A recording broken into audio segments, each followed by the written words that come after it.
Well, I thought before I put it all away, I would document the other big COVID project for me in 2020. Many of these are trains that I've had for many years. Some of them I acquired from a very dear family that I grew up with about 10, 15 years ago. And some of them I've made more recently, or not made, but acquired more recently. So let's start at the beginning. In 1955, my brothers and I believe it was 55, maybe one of my brothers can correct that, but in 1955, we acquired this train here, the black engine, the orange boxcar, the Wabash gondola, and the caboose. That's an American Flyer, very starter set for that time. And we had that train all through my childhood. And when I reached my mid-20s, when I was working and had a little bit more money, I began adding on to that collection. Now, this train is not the actual one we received in 1955. That disappeared somewhere along the line. I'm not sure where it went. But I was able to purchase this one recently, and it is exactly the same as the train my brothers and I had in 1955. During my 20s then, I began to collect trains, and I had quite a large collection of American Flyer trains. That's what these trains in the foreground are here. They run on a 2-rail track rather than the Lionel 3-rail track. And I had that collection and built several very large layouts in several different homes until my early 30s, when I became interested in computers and didn't have enough money to keep all the trains and buy new computers. So I sold my large collection almost entirely when I got started in computers, a move that I have regretted ever since. However, I did keep 2 trains from that early collection. One of them is this silver one here called the Silver Bullet. When I was collecting trains, Marion and I were going up and down the West Coast, going to model shops and looking for American Flyer trains that they might still have had left over from the 50s and 60s. And this is one that I was looking at in a store and said, gee, I don't have one of those. And then we left the store. Well, unknown to me, Marion got the business card of the owner of the store, and between that summer and Christmas, she slowly paid for this train out of money that would have been difficult for us to come up with, and she gave it to me for Christmas. I don't remember which year it would have been, somewhere around 77, 78, something like that. So when I sold those trains back in the early 80s, I did not get rid of the Silver Bullet because of the memory I had of Marion so lovingly getting that train for me. The other one I didn't sell from those early days is this one here, the Frontiersman it's called. Mostly because I just really loved this train and my kids liked it. This was their favorite train to see running on the track. So I kept the Frontiersman and I kept the Silver Bullet. And the other one I kept was this one over here. This is a train that I actually made out of parts of the Daylight, the Southern Pacific Daylight. And I made this one, took it to a train meet, got some sort of an award for it. I don't remember what exactly. It never has run well because it's kind of put together from parts, but I really never made it to be a runner anyway. I made it to be a display piece. And so I kept that. So recently, when I decided to dig all this stuff out, those were the trains I had left from my American Flyer days. Over this summer, I've added a few other trains to it. This one you see in the foreground, these two that you see in the foreground here. The one with the bright yellow and red boxcars is an early, very early 1950s, probably about the time I was born. This one in the foreground here was later 60s, and I was able to just purchase that for not a lot of money.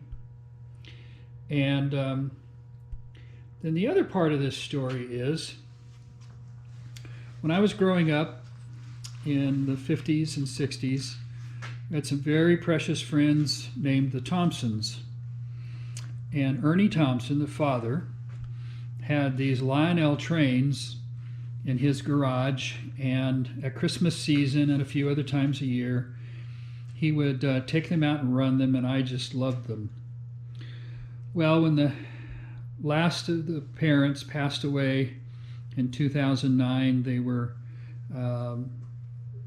liquidating the estate, and I ended up purchasing the Lionel trains from the Thompson estate. This one in the foreground was part of that. This diesel set right here was part of that, but it didn't have these passenger cars. I obtained these passenger cars this summer after a very careful search for finding cars that were the proper cars to go with that engine or those engines. This switcher diesel over here was part of the Thompson trains, as well as pretty much almost all of the rolling stock that you see here on the table. The exception is this train here I bought from a gentleman in Vancouver, Washington this summer. It was just too good of a deal to pass up. It's in beautiful condition. He bought it, or he acquired it when he was a child, about 1948. So this is a beautiful Lionel train from 1948 that I was able to add to this collection.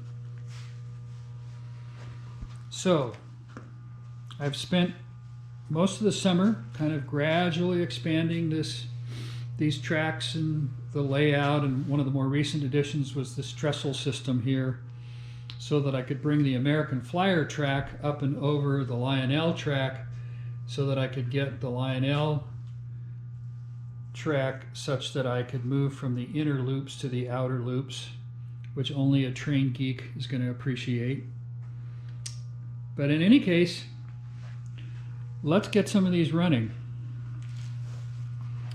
It's very cold today. It's late October, and it was 17 degrees this morning when we got up, so I would not be a bit surprised but what I have trouble getting some of these to run. But let's try it. Let's start with the Frontiersman. Let's see here.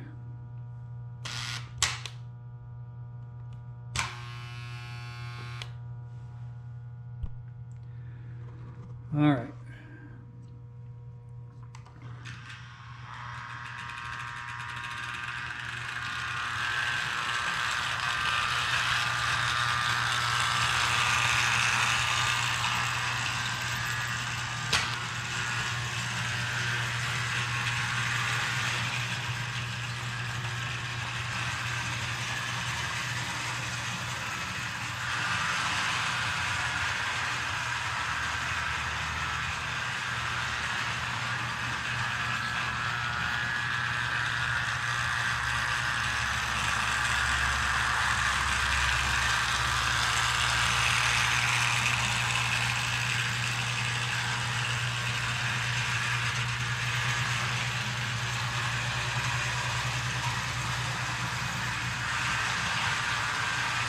I don't know if you can see it, the frontiersman is smoking.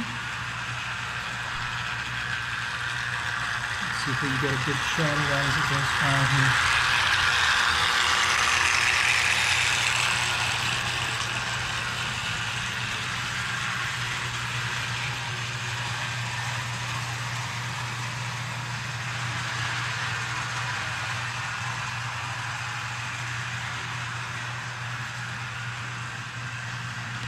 It's my favorite view of a toy train.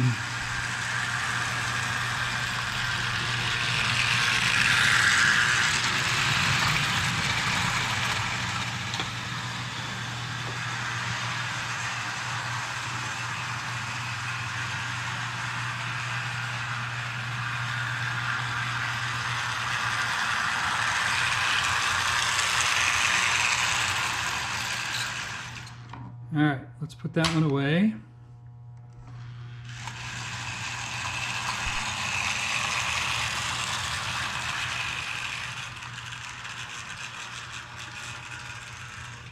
Next, let's get out the silver bullet. I'm going to run this one. Let's see here. You'll notice I left one of the passenger cars behind because it can't climb this grade with 3 cars, just 2.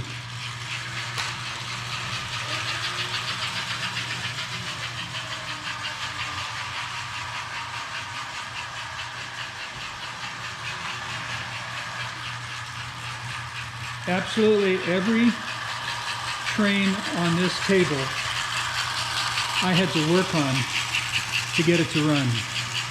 None of them ran. With the exception of the train I bought from the gentleman in Vancouver. It ran fine. Everything else required work.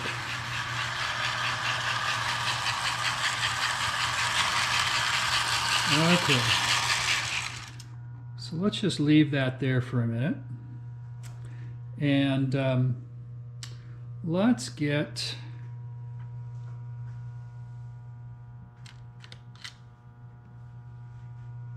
the Union Pacific passenger train going here.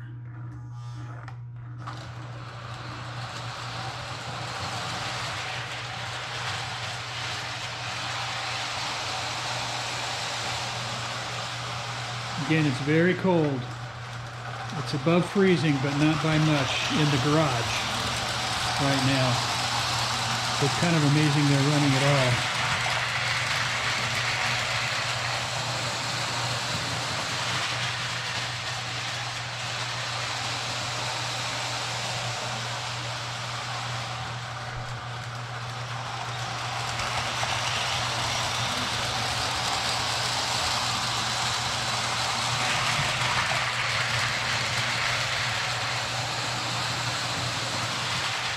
The AA diesel engines were in very nice condition from the Thompsons, and then these passenger cars that I was able to obtain this summer are even better. They're just about perfect. Considering that's a train from 1952, it's a beauty.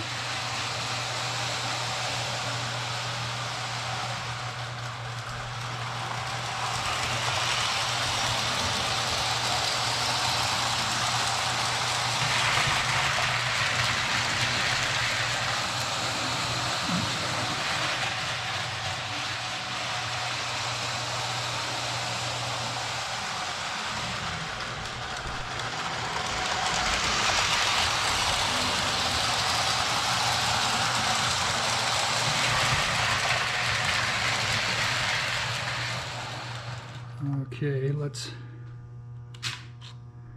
you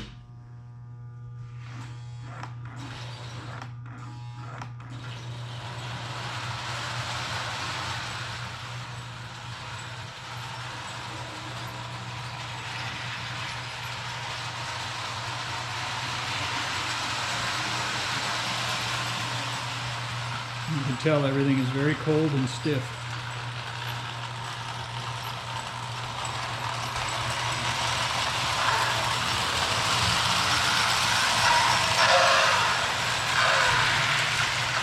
This is a model of a steam turbine train they made back in the, I'm going to guess, the 30s and 40s. I don't know how many of the original prototypes they made, or of the original train. Lionel made quite a number of these models.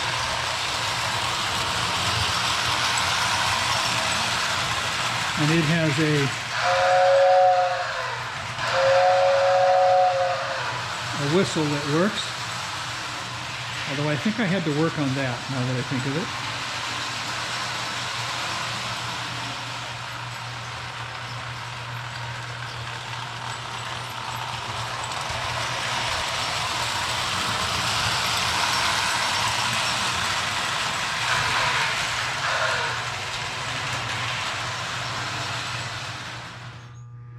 And on the inside track here,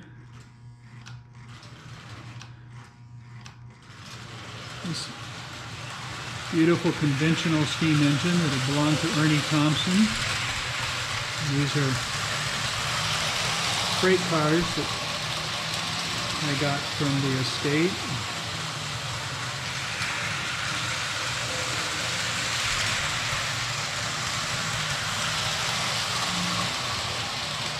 And we'll see if we can get this diesel switcher to run. It doesn't like the cold at all.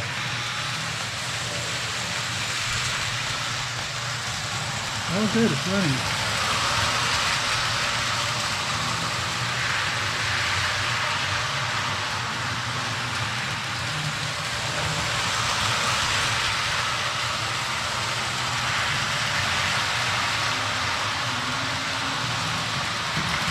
Let's add a few more trains here.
So there you have a good view of the